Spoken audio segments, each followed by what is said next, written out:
I thank the team from the Office of the Prime Minister, led by the Right Honorable Kasure Lumumba, and all the high delegation. I just have some concerns that relate to number one, just a general one. Having studied this ministerial policy statement, I assume not to see the issue of fighting corruption factored in, because the Office of the Prime Minister historically in this country is known as one of those top corrupt departments in government because of the scandals we have seen. And I know some of your members are in Luzira, as you are aware. So it is not factored here as a strategy.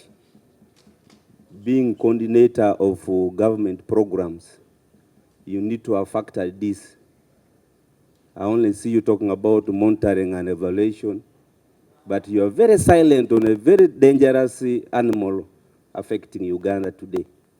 That's a general one. Then specifically, on what you presented, I see an element on almost each entity talking about support to vulnerable individuals, groups, and institutions across the country.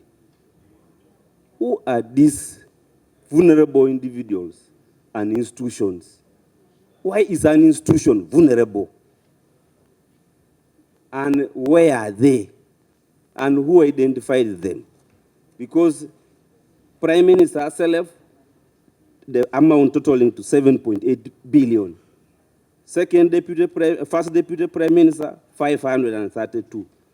Third, 200. Third, 432. General duties, 200. Who are these? I need to really know, and how were they identified? Is Kanyumo also part of this group of vulnerable people? Then, lastly, on page under Luero, normally you may forget. I normally don't like asking Madam Cabo your questions for some historical ties. But there is just something which is not very, I think maybe it's a typing error on page 63 and 64. It is repeated on the issue of non-state actors. When in Busoga, you are mentioning Luero, but yet the subtitle talks about Busoga affairs. But he had already mentioned also the issue of support to non-state actors on page 63 for Luero, Rwenzori Luero. So maybe, I don't know whether it's a typing error or something. I thank you, Honorable Chair. Honorable Kamkama, and then Mama Busia. Let me start. Thank you, Chairperson. Ladies first. Honorable Minister, I have a question about inadequate refugee funding. Increasing the number of refugees in the country, what initiative does the Office of Prime Minister have in order to ensure that funding is available to cater for the well-being of these refugees? For example, even you find in Uganda when you have landslide, in other regions, Ruero, other regions, and I'm not saying Bukedi, I come from Bukedi. And Bukedi, we are one of the poorest sub-regions so far now. I think according to research, actually now Karamoja is now coming up and Bukedi we are still behind. I thought also as a Bukedi, Member of Parliament, also we should benefit from the office of the Prime Minister. Then also, issue about PDM, Mama, the Honorable Minister, you talked about it, and you addressed the issues you came across on ground, which is very okay. But also have other issues you didn't address about the money that comes in. So we are reaching a point that people are supposed to start paying back money, yet other parishes have not even received a single coin. So the money comes in, the money which comes in, the 100 million is very less. I don't know if you have a plan of increasing maybe the money that comes in the parish, because other people have not yet received, yet I think we are approaching the period of paying back this money. Then finally, we have unpaid areas in the Office of the Prime Minister. So according to the December 2024 Auditor General's report. Can I get her question clearly? Where she's asking about the parish development model, that did I get her clear that there are some parishes which have not yet received money, or individuals in the parishes? Okay, individuals in the parishes, and there are very many people, because I was there last weekend in my constituents doing district tour, just like our president is doing his PDM tour in the country. So I was also doing my district tour, and I came across these challenges, Honorable Minister. Then finally, I was talking about the report of the Auditor General of 2024. We have the Office of the Prime Minister has the outstanding commitments up to the tune of 1.19 billion.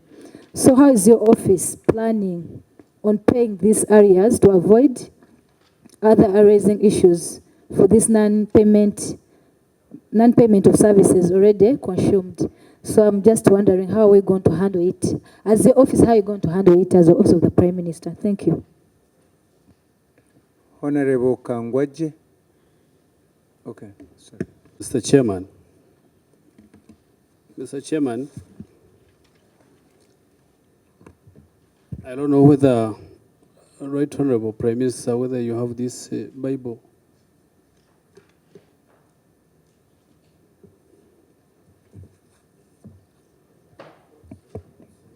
Vote 003. Yes. And I would love to refer you to page 95.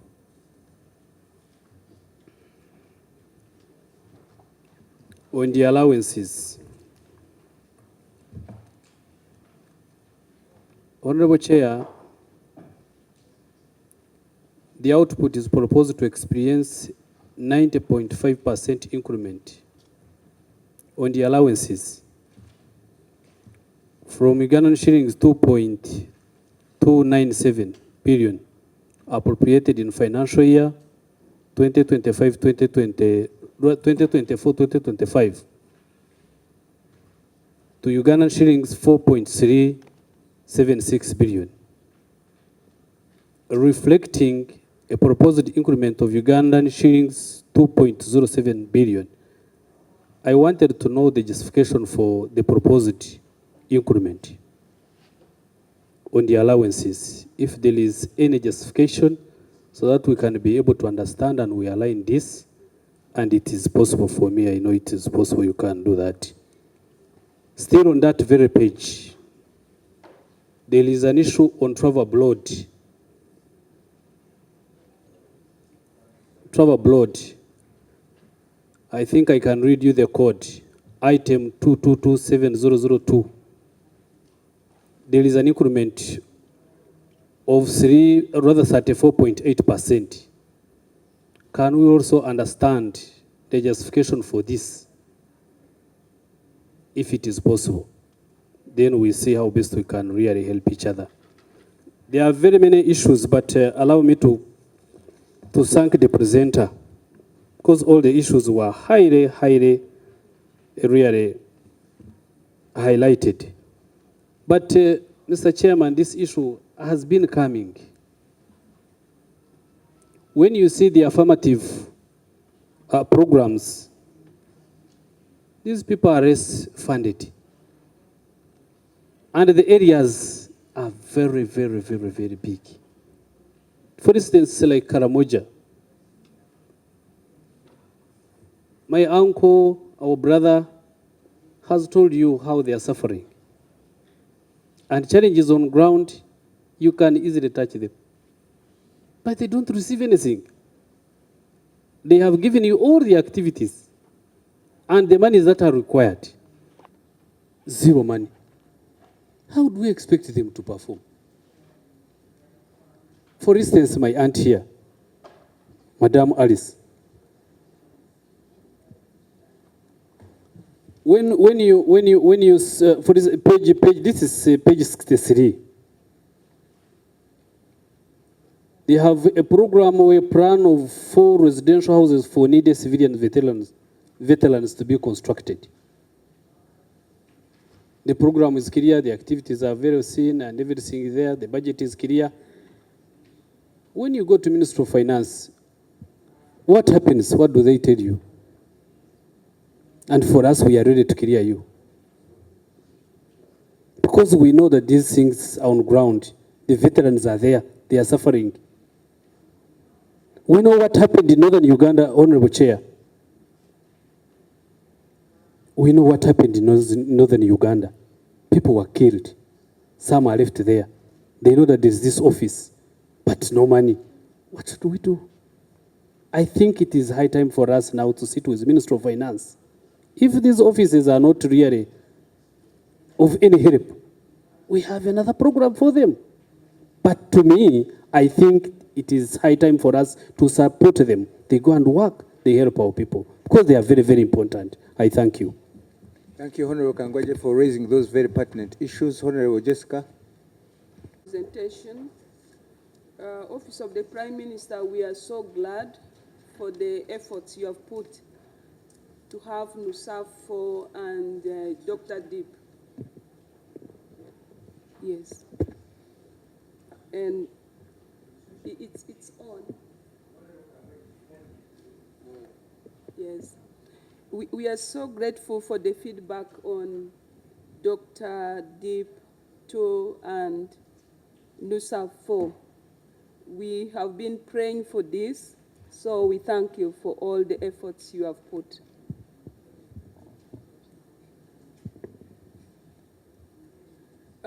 Chair, under what the lead person has presented, on page 3,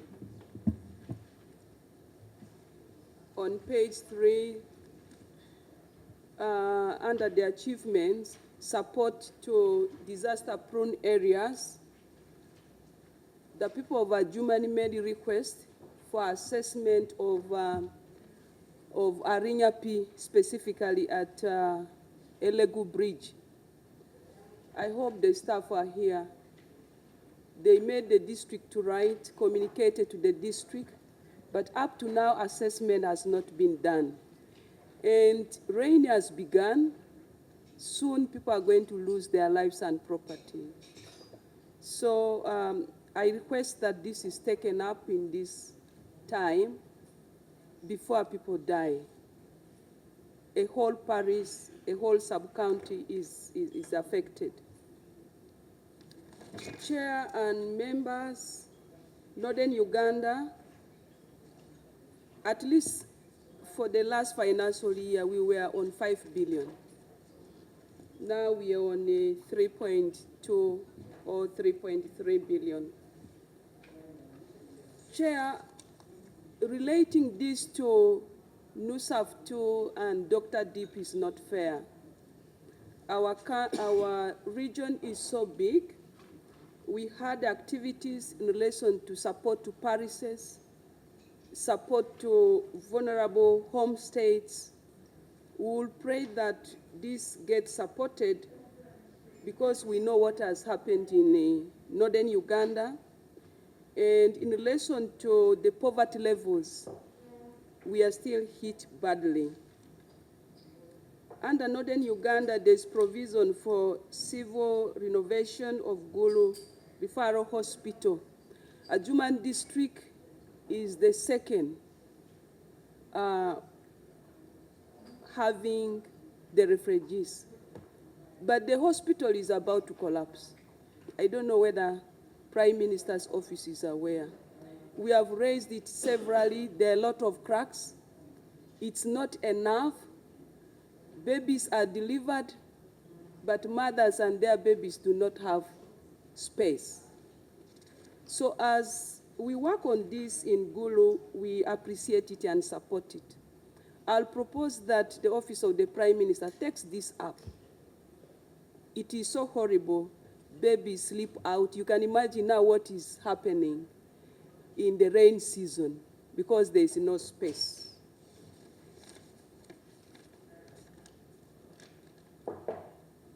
You have talked about giving out goats, cows to our people, we need to know the selection criteria. But also I want to know whether you have done a follow-up on the cows you gave to leaders. Adjuman district did not get their cows. They were returned. And this is a very big issue politically. The selection of these vulnerable groups, especially in relation to the war victims. Northern Uganda, we believe, should prioritize the sub-regions which have not been compensated. Remember, we have only Acholi, Lango, Teso, West Nile is not there. I thought this is the time that our region should bring it out. Whether it is unfunded priority, let's talk about it. Then there are those unfinished projects under Dr. Deep. As we are happy about this information, I'll propose that let Office of the Prime Minister write to the districts to update them officially on what is happening. Because for Germany, we have a stadium, we have an abattoir, and now institutions have been forced to budget to finish these projects instead of waiting for Dr. Deep 2. So if we can communicate this to the districts, this will help us in reducing the pressure that we have. Thank you so much, Honorable Chair. Thank you, Honorable Jessica. Honorable Naume. Thank you so much, Mr. Chair. And Honorable Minister, thank you for the presentation. I just have a few, as far as the data on household benefiting from the affirmative interventions. I see Northern 450 million, Busoga 150, Bunyoro 200. Well, it's not uniform. I think maybe because of the geographical area. But we are getting data for those who are benefiting. Is this for those who are going to benefit or those who have been benefiting? If we don't have those who have been benefiting, if we are looking at those who are going to benefit, can we also know those who benefited? Because these are the programs that have been going on, and there are many things that have been given. Can we get, especially what they have benefited? Is it progressive, or you keep on giving? Do you have like a yardstick to see that we have now given this? It has created some improvement or some development. Can we copy it and maybe repeat it in next? So do we have that data? If it's not there, can we plan to have it so that you don't just keep on giving? You give this, you give that, and we don't, in the end, we keep on giving and nothing that comes out. Also,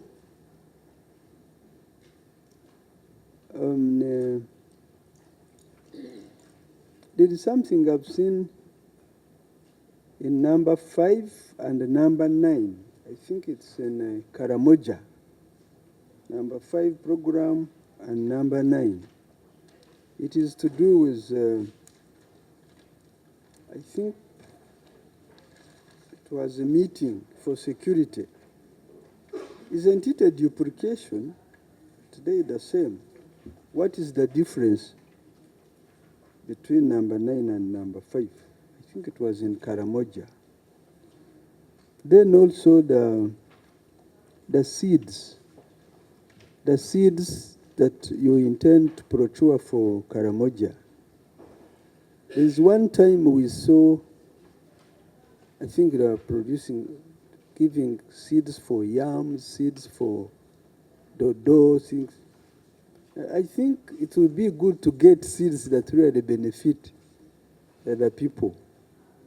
And then also, can't we plan to give like coffee seedlings? Yes, I know Karamoja experienced that dry season, but it has good soils. Have you ever tried the coffee? So that people don't depend on these seeds for eating and the seasonal seeds and they go. You need to think of the perennial seedlings.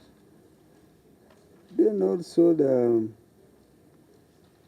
something to do with the planning. Honorable Minister, last time we said that if we could be more on the ground in Karamoja than in Kampala, since you are the son of the soil, it will be good. But now if I see that there is no accommodation, and I do not see anything in the proposed plan or even in the budget, there's nothing, and you say it needs to be renovated.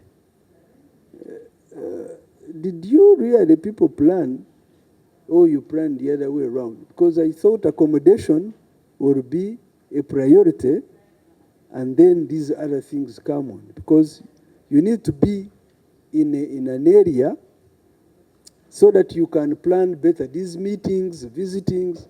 And I think people would feel happy in Karamoja to know that they are own. If you want to meet him, he's somewhere. Then you just come to Kampala to visit. But then they know you, that you are in.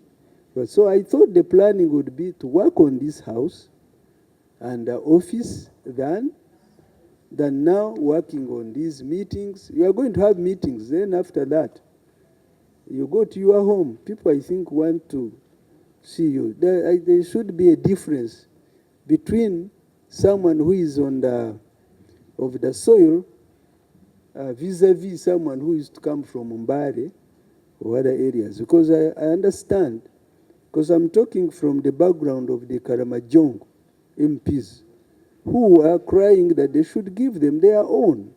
And now that the own has been given, and now he also becomes a Kampala person. So I also don't understand. So, Mr. Chairman, I think the planning should be the other way around.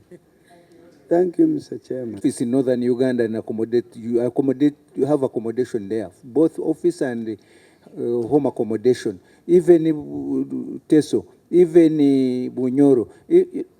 Why do we only identify Karamoja and as if it is the? I think we should recommend for all, so that they all go. Otherwise, we don't want to be seen as if we are discriminating against my brother. No, don't. Yeah, you demanded it, so we are starting with the Karamoja anyway. That's what Naume is saying. Why are you not prioritizing it? So take that. Let's be very brief, honorable members. The issues were raised yesterday, and you know you have them. Raise them. They are clear. Thank you, Honorable Chair. We are trying to compare the last year's budget and this current budget. Some sections where you have really increased the budget to a very big percentage. And we want to know the factors that have prompted this. For example, when we look at the maintenance of buildings, it is going to increase by 460%. 460% from the last year's budget.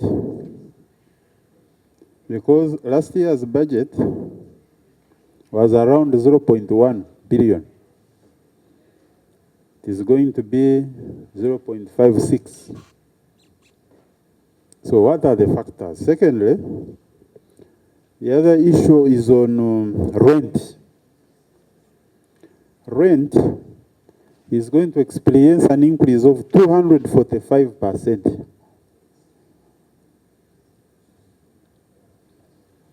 From 1.4 to 4.6, 4.84 billions. Would want to know the reasons behind that. On the issue of donations, donations are also going to increase. I don't know whether you plan to donate before the time comes.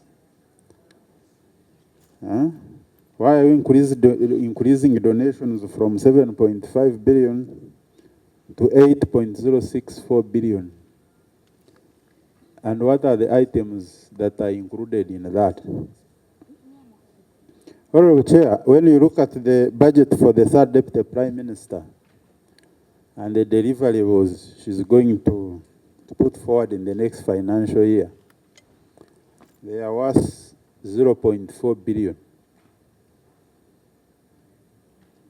But I also understand that if you are looking at the payment of a third Deputy Prime Minister in 1 year, it is more than the budget allocated to her.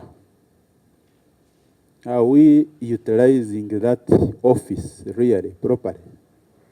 Why should the payment of a person be more than what she's going to deliver? Are we planning to rationalize some of these things like we have rationalized the agencies? Secondly, in her presentation, the Prime Minister talked of the implementation of the executive order about the Wararo in the north and how they spent 2.4 billion. In the last budget I was here, I was asking if somebody took himself to northern Uganda and he was saying, don't go there, come back, why should the government pay money to bring his cows here? Why not spend his own money to bring the cows? Why should the government use this money to intervene in such things? On the issue of rationalization, as another issue that has been quoted as an achievement, Right Honorable Prime Minister, we have rationalized the UNRWA. We are stuck down there. The roads, the central government roads are not being worked on because the staff in the regions, I understand even yesterday they were doing interviews to be re-employed again. There is nothing on the ground that is taking place. We will rationalize so that we can get services much easier. But the whole financial year is going to close before even a single road in Ntungamo there has been worked on by the central government. So what speed are you going to put on to ensure that in the next 3 months to end the financial year, some roads have been done? Thank you so much. Thank you, Honorable. Thank you, Honorable Chair. Chair, I want to thank OPM for the presentation. And I want to start from the remark made by the Minister for General Duties, OPM. My colleague, Honorable Benjamin, talked about the issues to do with the Balalus.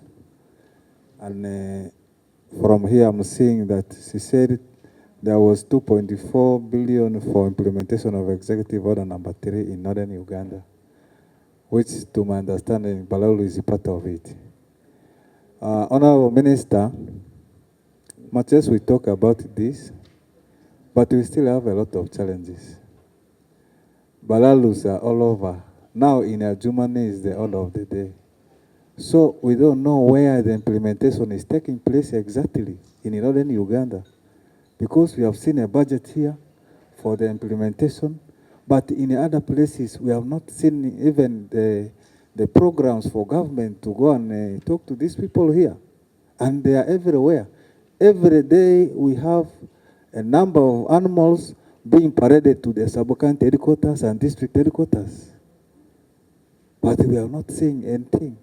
So can you tell us where this money is working? And then two, on the same note, we saw a letter from the minister, the minister for Northern Uganda.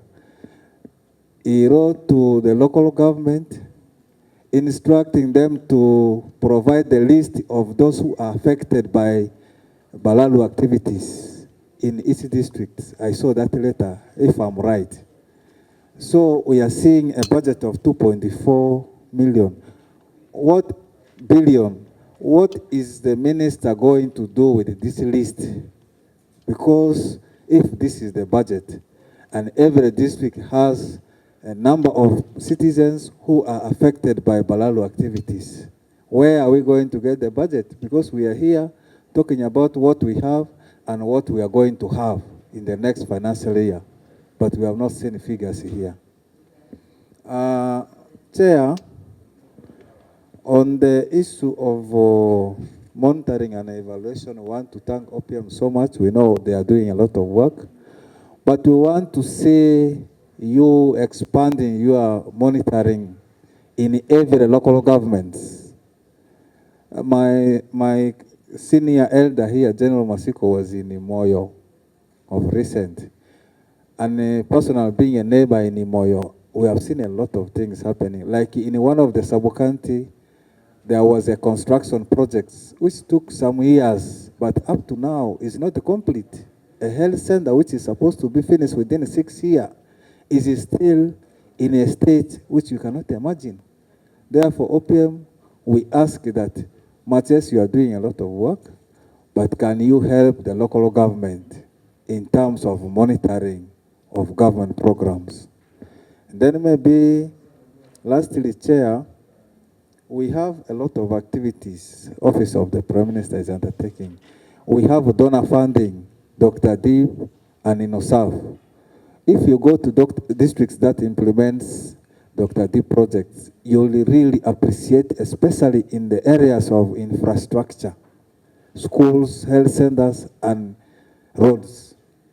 But still, want to know how the ministry, how OPM is going to align now this donor funding project to what we have on ground, especially the PDM. We have a lot of money on the ground under PDM. Dr. Deep is coming. We have NOSAF, which is also coming. How are we going to align this? Because all these are government programs. So lastly, on the issue of iron seeds, we have seen in every regions, Bunyoro, Northern Uganda, where iron seeds surface. We have 5,000, 6,000 to be procured. But do we have measures to control? Because it has been an issue here. Do we have measures? How are we going to distribute it? How are members going to get it? If I'm an MP, I want to get iron seeds for my district. Am I just going to pick, or how are you distributing it in these regions which you are requesting for? Thank you, Chair. You want to say, I think they are demand-driven. I don't know. Anyway, they will answer. Thank you. Thank you. Let's, as much as possible, focus on what has been presented and what is contained in this document. Kindly, as much as possible. Honorable Valio. Thank you, Chair, for the opportunity. And I want to thank you, Honorable Minister, and your team for the job well done, because putting all this together is not a simple thing, and we thank you so much. I'll begin on page 16. Page 16, the Prime Minister. Yes, on the PowerPoint, yes. I don't want to think that maybe there was a mistake, because when you look at number one, the 540 interministerial policy coordination meetings, and you look at the figure, when you divide that figure by the number of meetings, you fail to understand the rationale behind it. Is that meeting for one person, two, or what? So probably we shall need some clarification on that. And then number 3, Same on the Prime Minister PowerPoint, it says the 4 official travels outside the country. Maybe you can clarify on how many days and how many people. And then on the Rero Rwenzori, the 44 districts, which are those? Do they also include the Busoga and the Teso? If we could get a clarification on those, the 44. Then I want to emphasize also on that the support provided for those vulnerables. Honestly, there are so many, and if you can clarify on first of all the criteria used to get those the vulnerables. Are you having them for the first time? Have they been in the system? How have their lives been improved if it has been so? And which districts that are benefiting from this? Probably, Kazo, you could have forgotten it. Maybe we can also benefit from it. Because when you look at the numbers, there are so many. Thank you so much.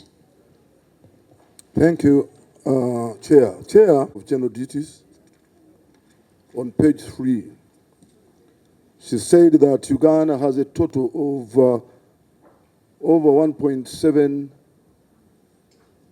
refugees.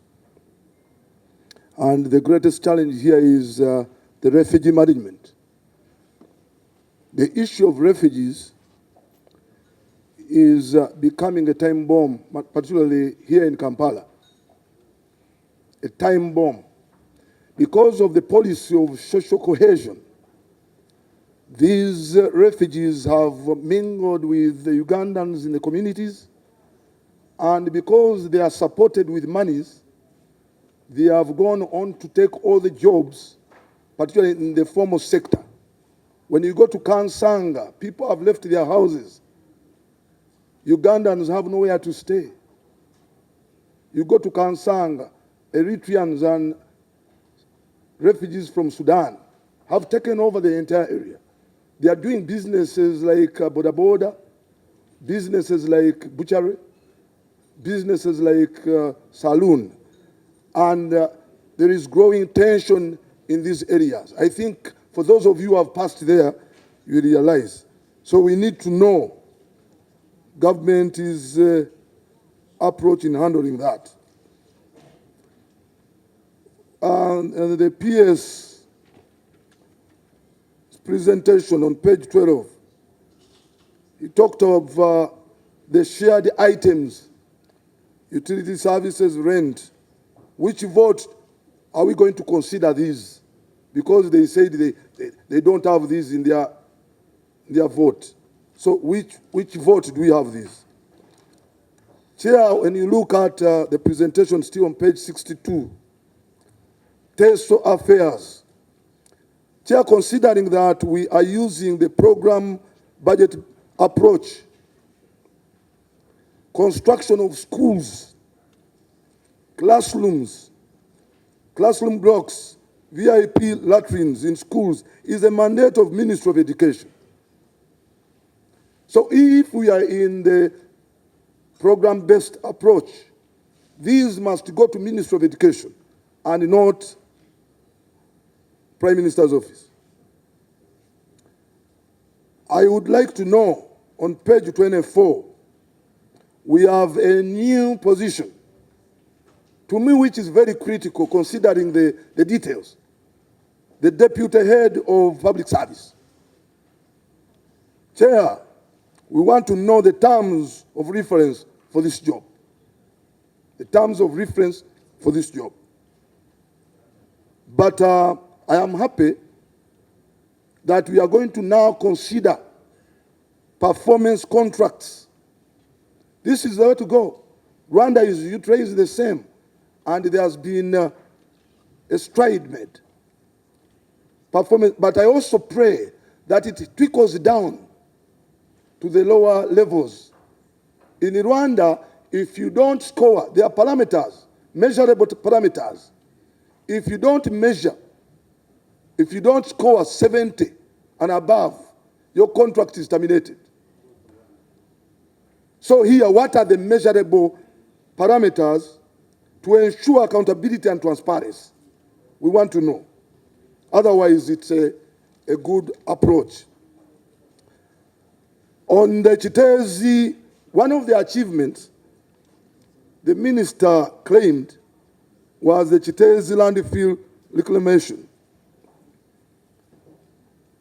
Yes, we are aware that the Prime Minister's office did some work, but up to now, Chitezi has not been decommissioned, and it remains a threat to the surrounding communities. And as you are aware, it was a human-induced disaster. And recently we had fires as a result of the gases coming out. We had fires, and people were under threat. So I want to know, what did she mean under that achievement? Because it's not decommissioned yet. Lastly, Chair, this is a general opinion. In this year's budget, the President returned the appropriation bill to Parliament expressing concerns over the reallocation of funds within the national budget. He asserted that Parliament's action interfered with the constitutional mandate of the Finance Minister and could undermine the national priorities. Minister and Chair, I want to know the extent we should go in addressing this budget.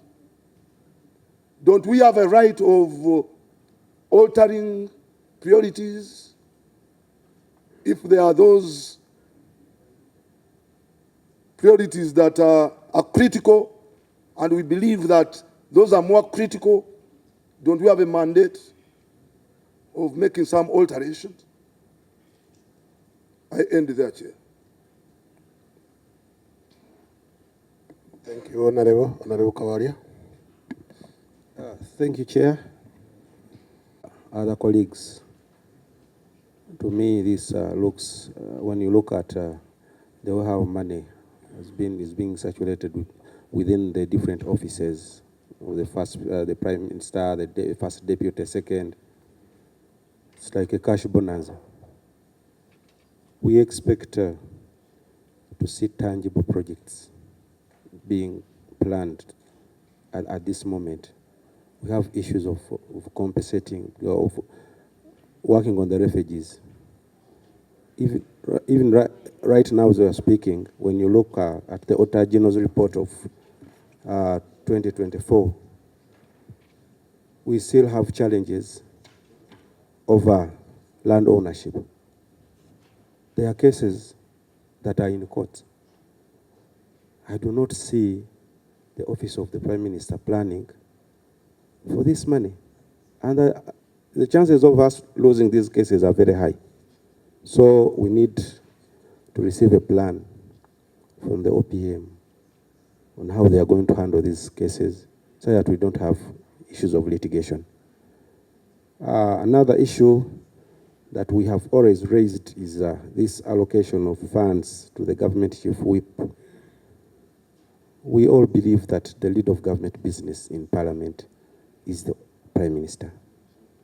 But when you look at the money allocated to the government chief whip, who happens to be a member of Parliament, who sits at Parliament, it is too much. And we also need to be guided. We need a justification to this allocation.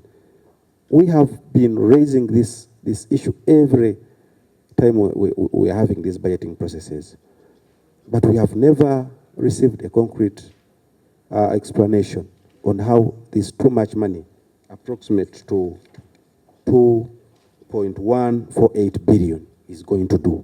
When you look at the planned activities, really, they are not convincing. We need to see the common people on the ground being helped. The people who are still crying even up to now, they have not been worked on. Whenever the president is there, they just keep on making empty promises. When you look at the allocations, most funds are being allocated to the different offices, not the projects. Another issue is when you look at page 61, that is number 10, page 61, a skilling center constructed in Nakapilipiliti, which is equivalent of 100 million. What can 100 million do? Mr. Chair, I raised this concern the last engagement we had with the Office of PM. I thought they would go back, discuss this matter. If you're planning to put up a skilling center that is going to cater for people within the region, you need to be very honest. Let us do projects in the best interest of the people of Uganda. What can 100 million do to put up a skilling center? Another issue is, as we all know, we still have issues for Mabati. Our report was passed by Parliament. We as a committee, we did our work. Our report was hijacked by Parliament. It was not discussed. When you look at Ruwero Rwenzori, I'm again seeing. Was the report hijacked? It wasn't discussed by Parliament. Yet this honorable committee did its work. Parliament talked about it. Did it? They did. They didn't allocate time for us. Was the debate? It was tabled, but MPs were not given time to discuss about it. That is horrible, Mr. Chair. I'm seeing 5,000 iron Maybe sheets. it was overtaken by not court really. cases. You know, maybe, if I can explain on that issue, the Speaker was very clear. He said that once the matter is in court, Parliament cannot discuss the report. So that was the reason. But I think when the court case is seized, we shall discuss. It is called sub judice. Thank you. Okay, sub judice, but it's, we all know. See, we have to keep our records clean and clear, because we don't want to say Parliament hijacked. That was the point of reference, Chair. It's okay. I'm seeing, again, I'm seeing 5,000 iron sheets for Ruwero Rwenzori. All of us have constructed. For those who haven't constructed, at least you have a relative who has constructed. At least you must have done some fundraising at a school or a church or somewhere. You allocate 5,000 iron sheets for a region. That is Ruwero Rwenzori region. And they have put it clear that 5,000 iron sheets procured and distributed for institutions affected by war. They need to clarify which kind of institutions.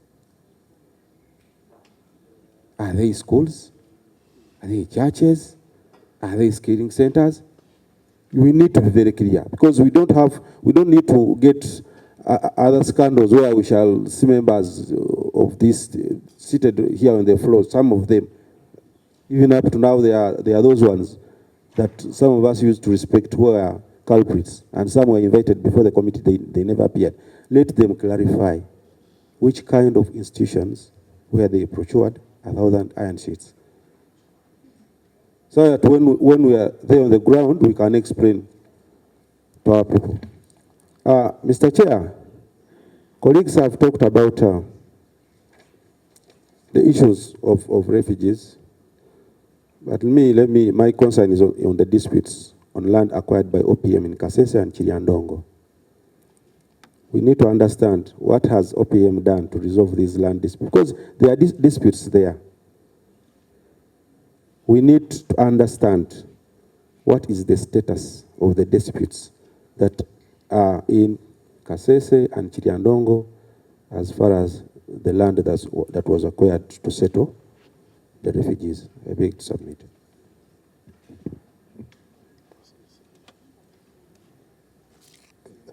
Thank you, Chair.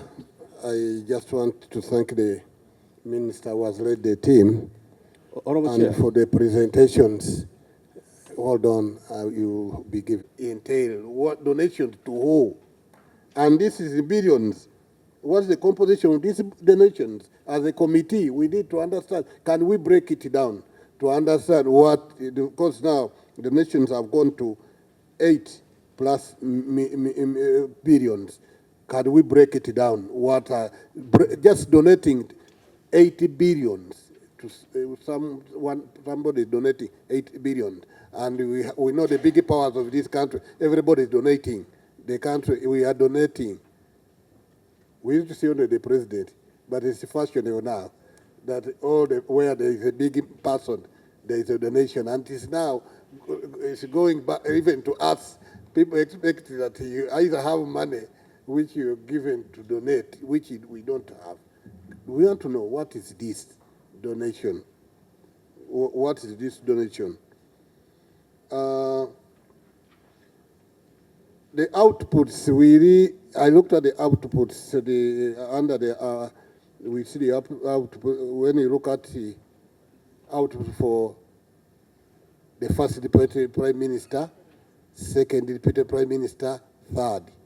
We really see that the outputs for what has been allocated for the second deputy prime minister is somehow bigger than the rest. What does that signify? We need clarity. What does it say? It's something more. I think, honorable members, you looked at the allocations, what has been placed to those offices. It is not it has issues.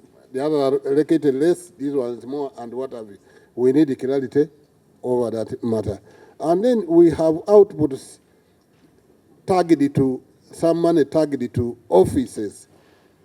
Like if you say that I'm a member of parliament here, that I've been here, Right Honorable Makafula has been here, and he was even a chief whip in this regard. He knows. But you didn't see money targeted to, say, 106, say, committee reports, there is money. Motions, there is money. Petitions, there is money. There is money.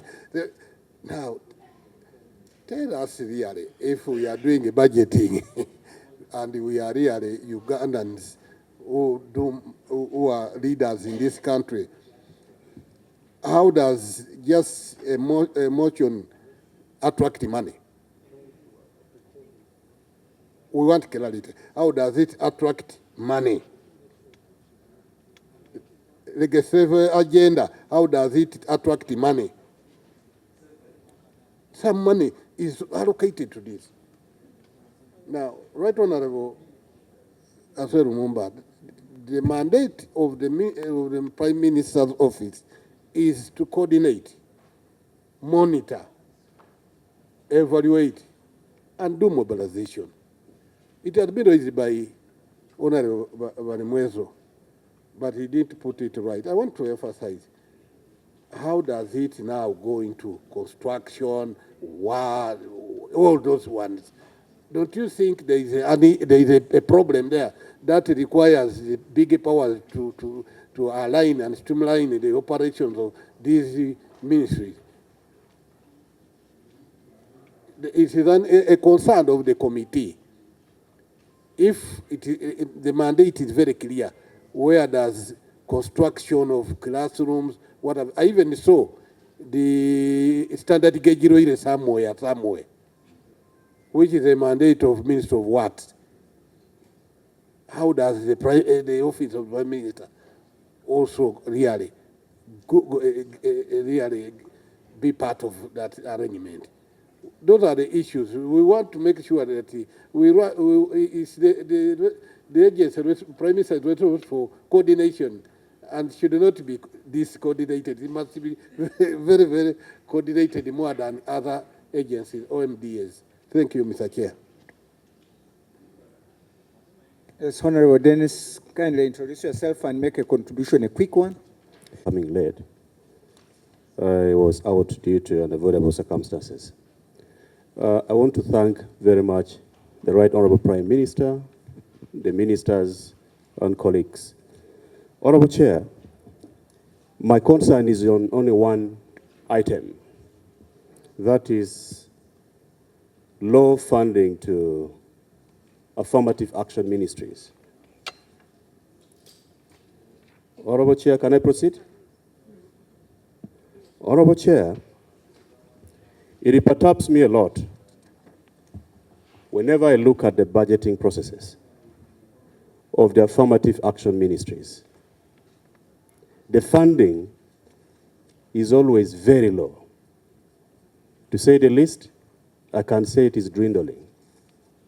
And yet, when you look at other sectors, for example, the OPM donations, about 9.164 billion.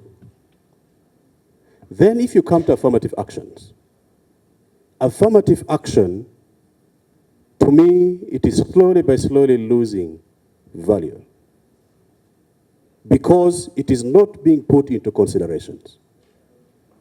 Honorable Chair, the reason why the affirmative action ministries were created were to leverage the poverty-stricken regions to at least scale up to the level of other regions, were to help bring up the socio-economic and actually social breakdown and structural breakdown that were caused during the wars.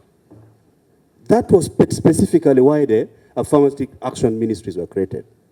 Honorable Chair, until now, we have huge challenges in the regions where wars were in, particularly when you talk about the Acholi sub-region. The poverty index, 65 plus to 67%. We have been putting a lot of efforts to ensure that at least the region is scaled up.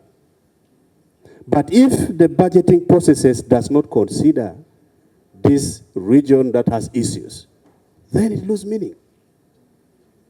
To me,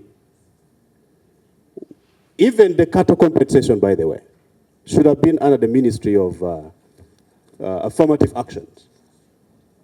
For example, in Northern Uganda, in the Acholi sub-region. Yes, it is in now the AG Attorney General, but it is supposed to be, to me, in my own ordinary understanding, I feel such kind of budget line should be under the affirmative action ministries, because it is a compensation for what took place. The loss of cattle, the war that happened. So, Honorable Chair, I want to request the Office of the Prime Minister and our colleagues and your own office chair that we should reconsider giving more funding to affirmative actions. I know the challenge that we are encountering right now is also duplication of so many things. Even other areas that were not actually too much into affirmative action are now being included. But we need to reconsider the earlier decision set. In 2007, the PRDP helped a lot, helped our region a lot. Now, such kind of action would actually help a lot. When you look at the academic performance, cluster them region by region, you will understand what I'm talking about, Chair. You will know where there is a problem. What can we do as Parliament? So I want to request that the Office of the Prime Minister should actually reconsider supporting the affirmative action ministry more. This kind of donation actually shouldn't be pushed that side of the affirmative action ministry. What are we donating to? It is a political favor that is now we are encouraging. Doesn't make sense. Thank you, Honorable Chair. Well, thank you for those very strong views, and I hope the Secretariat is in view of the declining interest in donor countries to support the refugee debacles we are experiencing in this country, I would like to know from you, and given the open door policy as an African state and a Pan-African government, we are all Pan-Africanists, I think here, all of us. What measures are you putting in place to alleviate an impending disaster in as far as food for these people is concerned? If we are to go by what you have just said, that within 3 months, there will be no more food for these people, what do we have to do now? Do we sit by?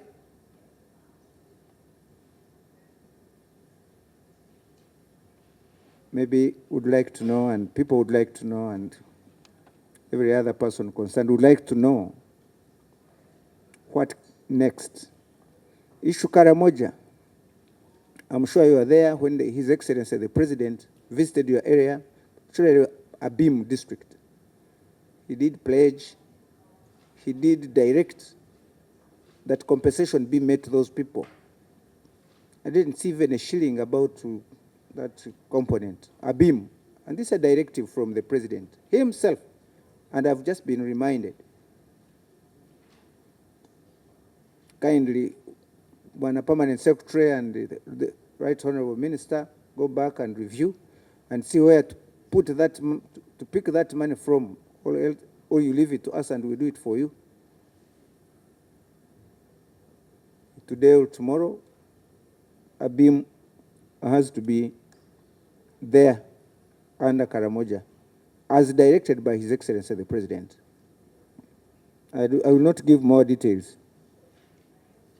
Then affirmative action, it should be affirmative indeed.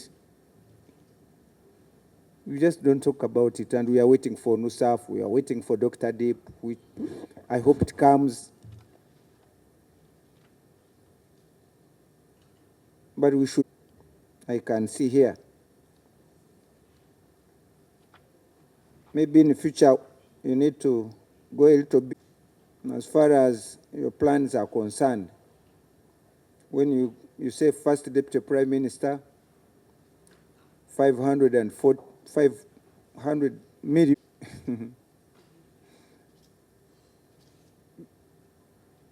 Questioning that, the validity, the value of it, but I think it is too small a figure. We invite these people, we ourselves, as members of Parliament. We've invited them.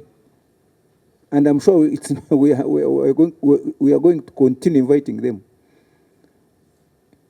We should actually be asking more of the details where they put this money. Otherwise, each one of us, in one way or another, has invited the Prime Minister, Deputy First, the Second, even the Right Honorable. I remember the Right Honorable here came to Isinjiro District. Honorable Kangwaja was there. And she donated a lot of money. I don't think she sold her part of her land. So we need to go a little bit more cautiously when we question some of these. Not that I'm pleading for you, Right Honorable, but at least that's being practical. I think we should allocate much more money to these affirmative ministries so that people can feel them. Recently, His Excellency the President was in Western Uganda. Okay. Ankole region, to be specific. And many members of Parliament didn't know about the ministry. They were not sure. Actually, was it Honorable Naume who talked about it? No, I think Honorable Jennifer. Which are these districts? We even had an argument when we were in Ntungamo. Others were saying Ntungamo is not part of Ruwero Triangle. I was saying Ruwero Triangle includes the whole of Western region almost. But people didn't know. Members of Parliament actually didn't know. So you need to be visible, Honorable Madam, and you can only be visible if we allocate or if we get more resources